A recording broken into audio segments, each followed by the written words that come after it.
అందరికీ ఆత్మ నమస్తే అండి. సో స్కూల్ స్టార్ట్ అయిపోయాయి కదా. సో పిల్లల గురించి చెప్తానండి. పిల్లలు సక్సెస్ సాధించాలి, కాన్సన్ట్రేషన్స్ లెవెల్ పెరగాలి, ఫోకస్గా ఉండాలి, స్టడీస్ పైన చెప్పిన మాట, పేరెంట్స్ చెప్పిన మాట వినాలి, అన్నిట్లో విన్ అవ్వాలి అని కోరుకుంటున్నారా పిల్లలు?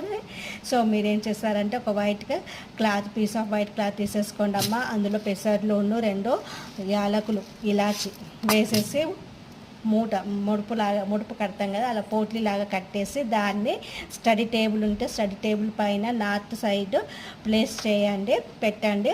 లేదు అంటే వాళ్ళు పడుకునే రూములో నార్త్ వైపు గోడకి పెట్టండి. ఓకేనా అండి? అలాగే వాళ్ళ బ్యాగులో సీక్రెట్ జిప్ లోపల జిప్స్ ఉంటాయి కదా, అందులో కూడా ఒకటి పెట్టండి. చూడండి, వాళ్ళు కాన్సన్ట్రేషన్స్ లెవెల్ ఫోకస్గా ఉంటారు, నెంబర్ 1గా నిలుస్తారు. ఓకేనా ఫ్రెండ్స్? ఇది చేసి చూడండి, అద్భుతమైన రెమెడీ, చాలా మంచి రిజల్ట్స్ వస్తాయండి. ఓకేనా ఫ్రెండ్స్? నా ఛానల్ని లైక్, షేర్, సబ్స్క్రైబ్ చేసుకొని అలాగే మోజులో ఫాలో అవ్వండి. ప్లీజ్ ఫ్రెండ్స్, లైక్స్ ఎక్కువ చేయండి. Thank you.